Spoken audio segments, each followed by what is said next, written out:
Hello everyone, I Dr. Pallak, lecturer in GMC Group of Institution, welcoming you to the another physiological class. So our today's topic is gross structure and function of sensory organs. What are sensory organs? There are 5 sensory organs in our body. First one is eye, second one is tongue, third one is ear, fourth one is nose and fifth one is skin. Introduction to our sensory organ. Sensory organs are specialized structure in the body that detect and respond to the stimuli, allowing us to perceive and interact with the environment. Sensory organ क्या होते हैं? Sensory organ specialised structure होते हैं हमारी body के अंदर जो क्या करते हैं? डिटेक्ट करते हैं स्टिमुलाई को और रिस्पॉन्ड करते हैं और क्या अलाउ करते हैं हमको कि हम परसीव करें इंफॉर्मेशन को और एनवायरनमेंट के साथ इंटरेक्ट करें. इसलिए हमारी बॉडी में 5 सेंसरी ऑर्गन प्रेजेंट होते हैं. These organ which include the eyes, ears, skin, tongue and nose gather information about light, sound, touch, taste, smell respectively. अब हमारे 5 सेंसरी ऑर्गन है बॉडी के अंदर. आईज का क्या वर्क है? वो क्या इंफॉर्मेशन गैदर करता है? लाइट. ईयर्स का क्या वर्क है? वो साउंड को गैदर करता है.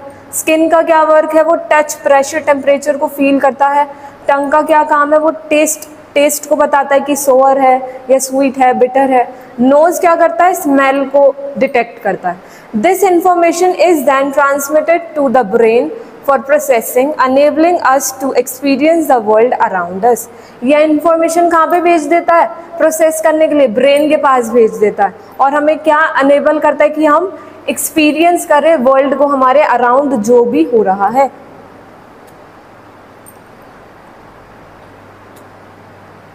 So first one is I. Eyes के क्या क्या पार्ट है? ये होता है आइरिस. हमारा ये जो ब्लैक वाला पार्ट होता है हम इसको कहते हैं आइरिस. आइरिस के अंदर क्या होता है? प्यूपिल. ये स्मॉलर सर्कुलर है ना, इसको क्या बोलते हैं हम? प्यूपिल. और ये वाइट पार्ट क्या होता है आइस का? Sclera. So the eye is responsible for vision, contains structure like cornea, lens, retina and optic nerve. आई किसके लिए रिस्पॉन्सिबल है? विजन के लिए, कि हम सामने देख सकें, हमारे सराउंडिंग में जो भी हो रहा है हम उसे देख सकें. इसके पास क्या क्या स्ट्रक्चर होता है? आईज के पास कॉर्निया होता है, लेंस होता है, रेटिना होता है एंड ऑप्टिक नर्व होता है. The cornea and lens focus light onto the retina, which contain photoreceptors cell that convert light into electrical signals. Cornea lens क्या करता है? फोकस करता है लाइट को. कहाँ पर? रेटिना पर. और रेटिना क्या कंटेन करते हैं? फोटोरिसेप्टर सेल कंटेन करते हैं. वो सेल्स कौन कौन सी होती है? Rods and cones. ये क्या करते हैं? इलेक्ट्रिकल सिग्नल्स को लाइट में कन्वर्ट करते हैं. ठीक. These signals are then transmitted via the optic nerve to the brain for interpretation as visual images. ये सिग्नल्स किसके पास जाते हैं? लाइट के सिग्नल्स किसके पास गए? ब्रेन के पास गए थ्रू ऑप्टिक नर्व. और फिर ब्रेन हमें क्या बताता है कि इमेज फॉर्मेशन करनी है रेटिना को, इसलिए हमें जो भी सामने दिखता है वो विजुअलाइज हो जाता है through eyes. Function of eyes. First function है light detection. The cornea and lens focus light on to the retina which contain photo receptor cell. अभी अभी मैंने बताया कि कॉर्निया और लेंस क्या करता है? लाइट को फोकस करता है. कहाँ पर? रेटिना पर. और रेटिना के पास कौन से सेल्स होते हैं? Photo receptor cell. Photo receptor cell कौन कौन से होते हैं? Rods and cones. Second point, image formation. The retina converts light onto the electrical signals that are transmitted to the brain via the optic nerve. Retina क्या करता है? ये electric signals उसके पास आए. इलेक्ट्रिकल सिग्नल्स उसने किसको भेज दिए? ब्रेन को भेज दिए थ्रू ऑप्टिक नर्व. फिर क्या करता है ब्रेन उसको इन्फॉर्म करता है रेटिना को कि इमेज फॉर्मेशन करनी है आपको रेटिना पर. All right. Third one is color perception. Cone cells in the retina allow us to distinguish between different colors. अभी मैंने बताया फोटो रिसेप्टर सेल्स होती हैं किसके पास, रेटिना के पास। तो कौन सेल्स क्या करता है रेटिना में, हमको अलाउ करता है कि हम डिफरेंट कलर में डिस्टिंग्विश कर सके, डिफरेंट कलर को हम पहचान सके। Fourth point is depth perception. The eye work together to जज the distance and position of object in our surrounding. Eye क्या करता है, दोनों आई टुगेदर वर्क करती है कि हम डिस्टेंटली ऑब्जेक्ट, जो दूर है ऑब्जेक्ट, उसको देख सके अपने सराउंडिंग में, ठीक है।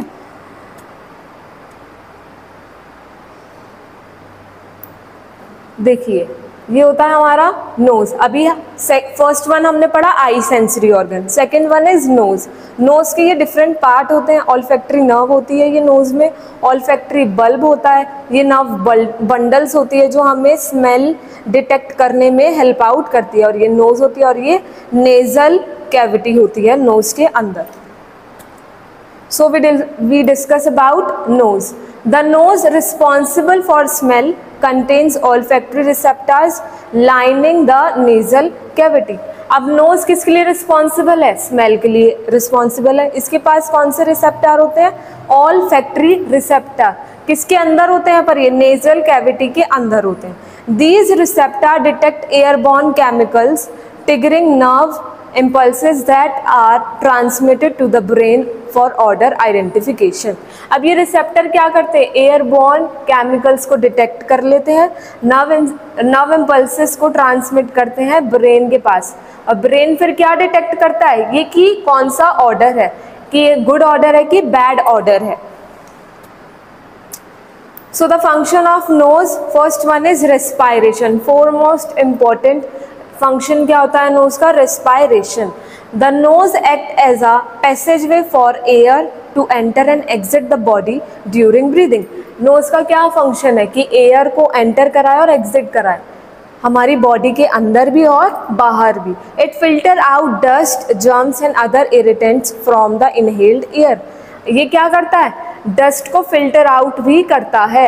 एयर जो भी हमने इनहेल करी है एयर, उसके अंदर से डस्ट, जर्म्स और अदर इरिटेंट्स को फिल्टर आउट भी करता है कौन, knows. Second one is olfaction, sense of smell. The nose contain olfactory receptor in the nasal cavity that detect odor molecules. Nose के अंदर अभी भी मैंने क्या बताया, olfactory receptors होते हैं जो क्या डिटेक्ट करते हैं, ऑर्डर को, कि ये बैड ऑर्डर है कि गुड ऑर्डर है। Second point, these receptors send signals to the brain allowing us to perceive and identify different smell. अब ये रिसेप्टर्स का क्या वर्क है, ये सिग्नल्स भेजते हैं ब्रेन को, फिर ब्रेन क्या रिएक्शन भेजता है कि आपको पहचानना है, आइडेंटिफाई करना है कि गुड स्मेल है कि बैड स्मेल है। सो थर्ड वन इज ईयर। अभी हमने फर्स्ट वन पढ़ लिया आई, सेकेंड वन हो गया नोज, थर्ड वन हो गया ईयर। ये होता है हमारा ऑरिकल, ये पूरा ईयर है, ईयर का ये वाला पार्ट क्या बोलते हैं हम इसको, ऑरिकल। और ईयर का ये जो कैनाल होता है इसको बोलते हैं हम external auditory canal. So third one is ear. The ear responsible for both hearing and balance are divided into outer, middle and inner ear. Ear किसके लिए रिस्पॉन्सिबल होता है, दो चीज़ों के लिए रिस्पॉन्सिबल होता है, हियरिंग के लिए और बैलेंस के लिए। अब ईयर हमारा 3 पार्ट्स में डिवाइडेड है। First one is outer, second one is middle, third one is inner. So the outer ear collects sound. Outer ear क्या करता है, साउंड को कलेक्ट करता है, ठीक। Middle ear amplifies them. Middle ear क्या करता है, जो साउंड आई है हमारी ईयर के अंदर उसको क्या करता है, एम्पलीफाई करता है। And the inner ear contain cochlea for hearing and semi circular canal for balance. Inner ear क्या कंटेन करता है, कॉक्लिया और सेमी सर्कुलर कैनाल। कॉक्लिया का क्या वर्क है, हियरिंग के लिए, सेमी सर्कुलर कैनाल क्या कराता है, बैलेंस। सो हमारा ईयर 3 चीज़ों में डिवाइडेड है, outer ear, middle and inner year. All right. So the function of ears, first one is hearing, sound collection. The outer ear, specifically the auricle, pinna and ear canal gather sound waves from the environment.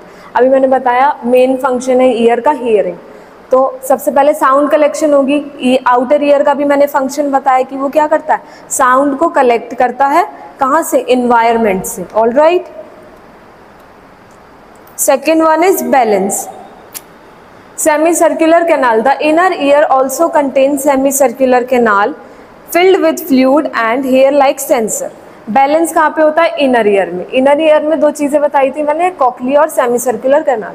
So semi circular canal के अंदर क्या होता है? एक fluid भरा हुआ होता है और हेयर लाइक स्ट्रक्चर प्रेजेंट होते हैं जो डस्ट को, जर्म्स को क्या कर लेते हैं? ट्रैप कर लेते हैं अपने अंदर. Second is motion detection. When you move your head the fluid inside these canals move stimulating the hair. जब भी हम अपना हेड मूव करते हैं तो हमारे साथ साथ ये फ्लूइड भी मूव करता है जो ये कैनाल्स के अंदर फिल्ड है, ठीक. और क्या करता है? स्टिमुलेट करता है हेयर्स को. All right. Fourth one is टंग. अभी मैंने बताया कि हमारे 5 सेंसरी ऑर्गन होते हैं. So fourth one is tongue. Tongue किसके लिए रिस्पॉन्सिबल होता है? For different taste. हमारे डिफरेंट टेस्ट हमें होते हैं टंग के ऊपर, bitter, sour, salty and sweet taste. So tongue. The tongue responsible for taste contain taste buds with specialized receptors cells. टंग किसके लिए रिस्पॉन्सिबल होता है? टेस्ट के लिए. अब इसके पास क्या होते हैं? अपने टेस्ट बर्ड्स होते हैं विद स्पेशलाइज्ड रिसेप्टर्स सेल्स होते हैं. These cells detect chemical in the food and transmit taste information to the brain. अब हमारे फूड के अंदर क्या होते हैं? केमिकल्स होते हैं, वो डिटेक्ट कर लेता है ये रिसेप्टर सेल, फिर किसको ट्रांसमिट कर देते हैं? सिग्नल्स ब्रेन को. ब्रेन क्या इन्फॉर्मेशन करता है रिसेप्टर सेल्स को? कि आपको आइडेंटिफाई करना है कि कौन सा टेस्ट है, सॉल्टी है, बिटर है या स्वीट है. All right. So the function of tongue, first one is taste. The tongue is covered in taste bud that detect different taste like sweet, salty, sour, bitter and umami. टंग किसके लिए responsible है? अभी मैंने बताया test के लिए. अब ये टंग किससे कवर्ड है? टेस्ट बड से कवर है. ये क्या करती हैं? टेस्ट बड डिफरेंट टेस्ट को डिटेक्ट करने में हेल्प आउट करती हैं, चाहे वो मीठा हो, सॉल्टी हो, खट्टा हो या कड़वा हो. All right. Second is speech. The tongue is crucial for articulation, moving and changing shape to produce various sounds and words. अब टंग हमारा दूसरा फंक्शन क्या है? टंग का स्पीच का. हम बोल भी तो टंग के थ्रू ही रहे हैं ना. जब टंग ही नहीं होगी तो बोल ही नहीं पाएंगे, ठीक है. The tongue is responsible for articulation. Articulate कराती है टंग, मूव कराती है और चेंज करती है अपना शेप कि हम वेरियस साउंड प्रोड्यूस कर सकें और वर्ड्स हम बोल सकें, ठीक है. Fifth one is skin. Skin किसके लिए रिस्पॉन्सिबल होता है? टच, प्रेशर, टेम्परेचर के लिए स्किन रिस्पॉन्सिबल होता है. The skin responsible for touch, pressure, temperature and pain contain various sensory receptor embedded with in its layer. Skin किसके लिए रिस्पॉन्सिबल है? टच के लिए, प्रेशर के लिए, टेम्परेचर के लिए और पेन के लिए. हमें ये सब चीज़ें स्किन के थ्रू ही तो पता चलती हैं.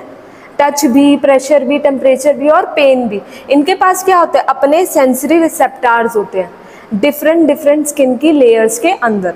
These receptor respond to different stimuli and transmit signal to the brain via the spinal cord and sensory nerves.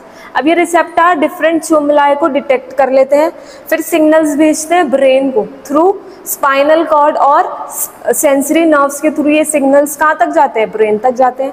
फिर हमें ब्रेन इंफॉर्मेशन देता है कि हमें कैसे रिएक्ट करना है टेम्परेचर को लेके, पेन को लेके, टच को लेकर, ठीक है. So the function of skin, first one is protection, physical barrier. The skin protect the body from physical damage like cut, abrasion as well as from harmful substances in the environment such as chemical and UV radiation.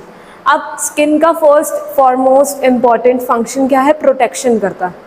किस किस चीज़ों से हमें physical damage से protect करके रखता है? Like cut, abrasion as well as harmful substance present in the environment.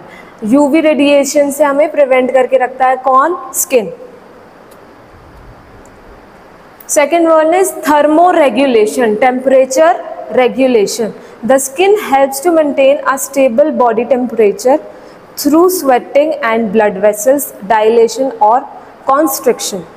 अब स्किन का एक और फंक्शन क्या है? Thermo regulation. हमारे टेम्परेचर को बॉडी में मेंटेन करके रखना कौन करता है? ये स्किन. क्या करके रखता है? The skin help to maintain stable body temperature, maintain करता है stable body temperature through sweating, blood vessel और डायलेशन। स्वेटिंग करा देता है और ब्लड वेसल को डायलेट करा देता है। Sweating, when the body gets too hot, sweat gland release sweat which evaporates and cool the skin. जब हमारी बॉडी बहुत गर्म हो जाती है तो स्वेट ग्लैंड्स क्या करते हैं? स्वेट रिलीज करते हैं, और ये क्या करवा देते हैं फिर एट द लास्ट? हमारी स्किन को कूल आउट करा देते हैं। So thank you everyone. Do you have any question? Please ask in a comment box.